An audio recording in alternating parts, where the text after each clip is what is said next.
Hello, hey, Mitchell here again, and this is Streaming Consciousness. This is a channel where we talk about consciousness, awareness, being present, being, period, as in being, and whoa, shaking things up a little bit here. Um, Today, what I want to talk about is sensitivity and being in the sensitivity. The reason I'm talking about this is, well, uh, I got hit with that not too long ago. Oh, you're just too sensitive.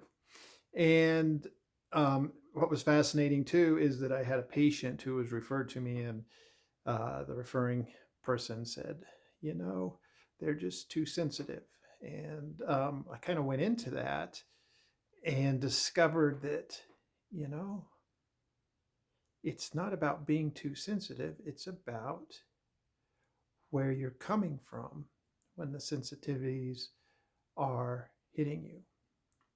So, most of the time in Western America, we're in the mind, we're in the head. And the mind, the head, the thought is very constraining because all being in the mind does is uh, bounce you back and forth between trying to stay away from those things that you don't want and move you towards those things that you may find more pleasurable.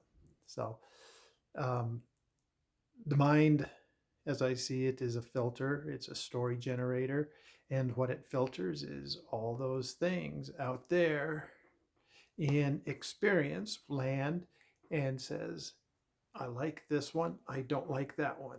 This one good, this one bad, this one painful, this one pleasurable, so on and so forth.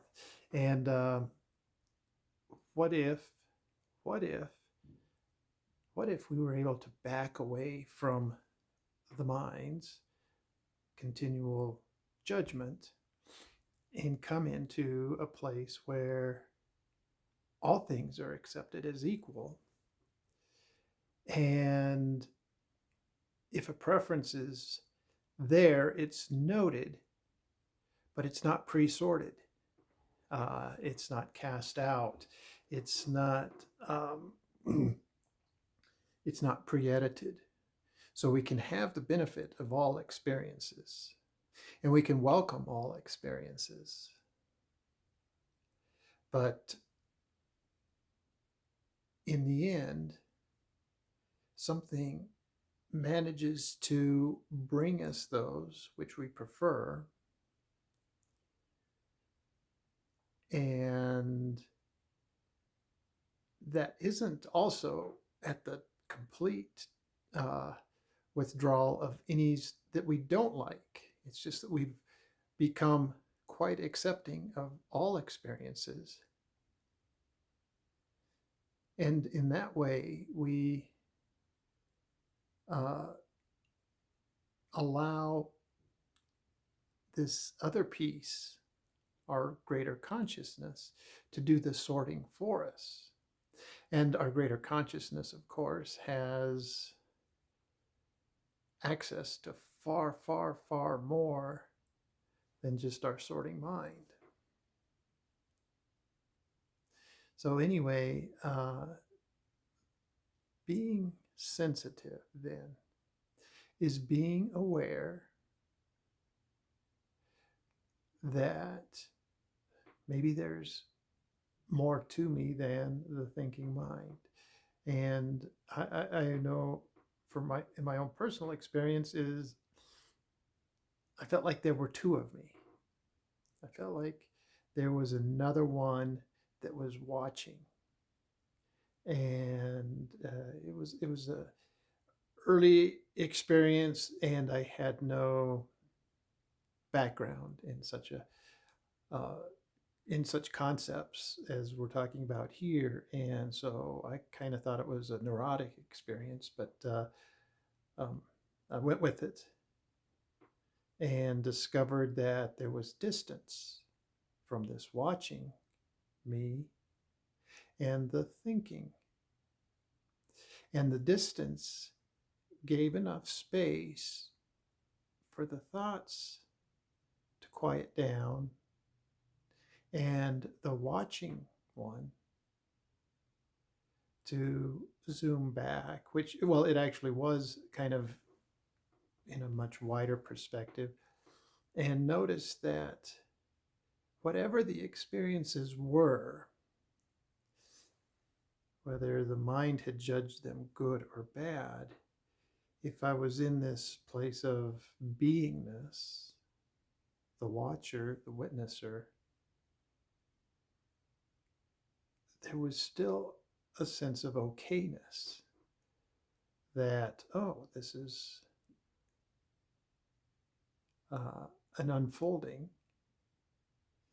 and maybe this piece is more spicy than I prefer, but in the end, it all comes together in um, a perfectly wonderfully cooked dish called life. And sometimes we need that hot, that spicy, those things that maybe on their own are a bit overwhelming, a bit much, but in the whole dish, they give that dish some flavor, some impact, something that makes it far more exciting, that makes this life far more exciting, that gives it flavor. So with the sensitivities, I noticed that as I dove deeper and deeper into this witnesser, into this wider perspective, I became more and more sensitive, far more sensitive, actually. You know, and in a lot of ways, it felt like I was taking on the energies of everybody in the room. But in actuality, I wasn't taking it on. I was perceiving that it was all there. And only when I was in the mind did it come into a personal affront. And so when I stayed in the beingness and was sensitive to all the energy in the space, rather than saying that, oh, that energy is being directed towards me, and understanding that all of it was part of the human experience, and that maybe I wasn't just that one center point, this focal point called Mitchell that is only experiencing it, that all of experience is occurring, and that I'm a witnesser to all of experience, maybe through this one mechanism called Mitchell, that it tempered it. It allowed me, well, it didn't temper the experience, but because it tempered the judgment of the mind, because I stayed in myself in this place that was much larger than the personality Mitchell. It was the consciousness of everybody that was in the space, and therefore not personal. So let me see if I can frame this a little more broadly then. When I was aware of all of these energies, whether the mind would consider them good or bad, pleasant or unpleasant, enjoyable or unenjoyable, however you want to see it. Maybe they were confrontational, and they could be, but can the personality relate to them from beingness rather than from thinkingness? And the answer is yes. And when you relate to experience to sensitivities from the place of beingness, awareness, then you are not taking them personally. You're in a place of peace, knowing that all of this is a flow, and that maybe these things that are unpleasant are rocks in the stream. But if you remain in the flow, you flow around the rocks and you don't impact them directly. You don't bash into them. You know, if you ever gone inner tubing, and you know, if you go inner tubing or whitewater rafting or any of that, as you float down the river, the raft wants to go around the rocks. It wants to stay in the larger current that doesn't bash into the rocks. It wants to be in that broader flow. Now, sometimes when the river constricts, that's when things get exciting. And you have to jump in with actual thinking, intellectualizing, personality stuff, and navigate. But you can still navigate from beingness, and you see what's further down the stream. And so you can see also where the current is flowing. And as time goes on, you develop an understanding as to how the river works. And so you can move around through really turbid rapids without getting hurt, but also in a way that is very exciting. And some even pay to do this. They enjoy it. And so it becomes less about avoiding sensitivity and putting up boundaries, and more about learning how to navigate the rapids, learning how to be in a balance between the personality and the heart, the soul, the person, the spirit, consciousness, beingness. So we're going to do a quick exercise here, and this exercise is going to help you to find a little bit of space. And I do give exercises with each video, at least I try to. Sometimes I forget or I run out of time, but today we're going to do what we always do: breathe only in and out through the nose. And our breath is longer on the exhale. When we breathe in and out through the nose, we activate the diaphragm. When we activate the diaphragm, it pulls the air further down in. It creates a down-regulating breath, a breath that brings all of your physiology into the organs, and thus also your awareness, your consciousness, your focus can come in far easier. So we're going to put our tongue to the roof of our mouth, just behind the front teeth, and that's going to help to down-regulate us even further. And our exhale will be at least twice as long as our inhale. And now here's a fancy little thing that we're going to do. And, you know, I'll go into the reasons behind some of these things at a further point. But for now, we're just going to do the practice, and that is on the exhale with the nose, breathing only through the nose, we're going to hum. And so it's going to be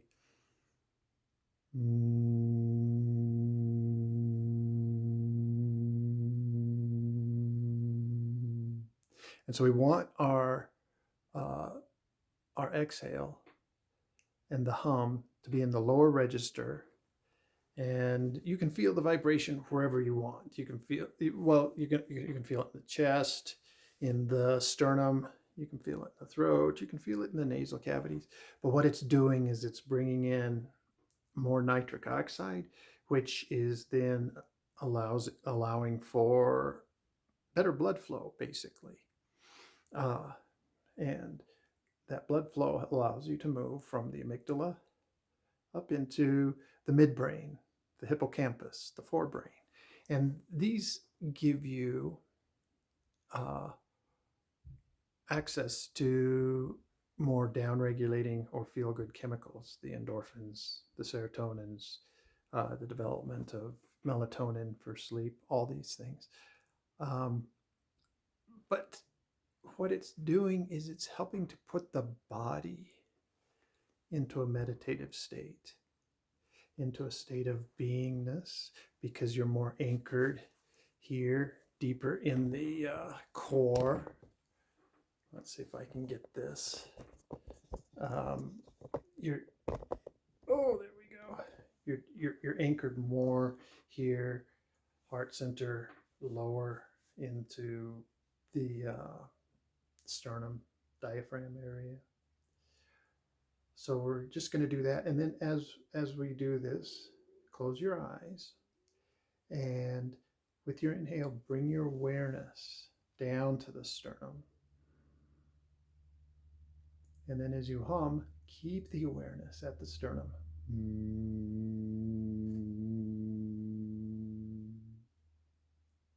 The inhale, if awareness has moved up at all, bring it back down.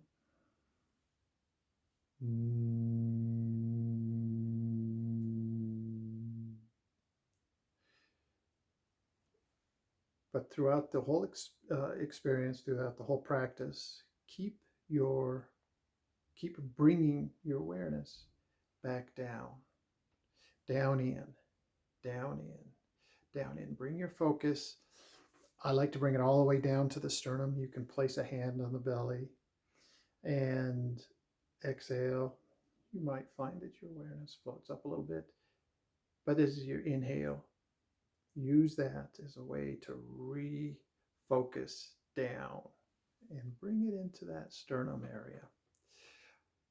This will, again, like I say, it helps put the body itself into a meditative place. And from here, the mind becomes a little distant, right? The thoughts. So your focus is down here in the body. The thoughts we often think of are back up here.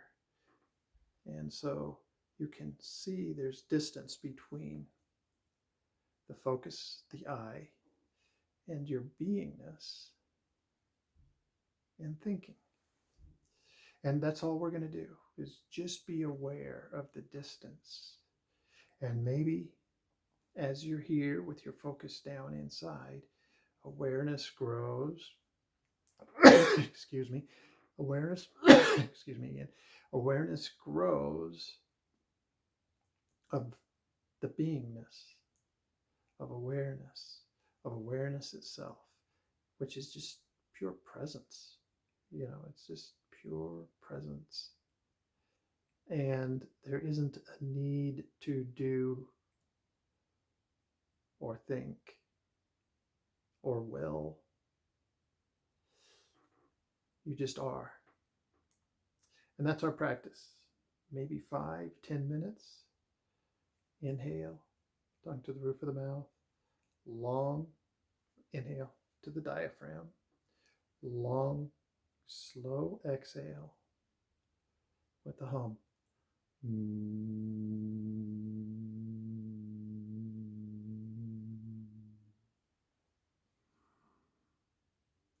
And your breath is really only in the abdomen. You notice the shoulders aren't moving when I'm breathing this way. Most of us breathe at least part of the time through our mouth, and that encourages kind of this upper chest breathing, which is not helpful in this case. That also creates more thinking, and we're trying to do more non-thinking. So anyway, sensitivity, be aware of it, be cognizant of it. be careful of putting up too many boundaries. Boundaries become rigidity, and rigidity becomes resentfulness, and resentfulness builds into health problems, actually. So let's, and not saying that boundaries are not very, very useful in certain circumstances, but for now, we're going to do this practice of opening up to the sensitivity, but being open to the sensitivity from the beingness, from a greater awareness. And then when we act upon it, there's a unity. This breathing exercise also opens up the reasoning places in the mind, so that when you're present here in the heart center, you'll notice that your breathing regulates, comes more into the nasal diaphragm breathing. Calmer breathing feeds the more thinking processes of the mind rather than the reactionary processes of the amygdala. And then you can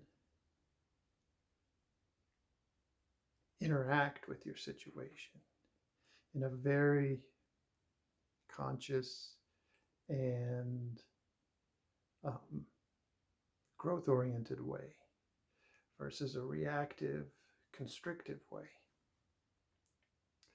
So anyway, thank you so much for listening. I'll be opening up my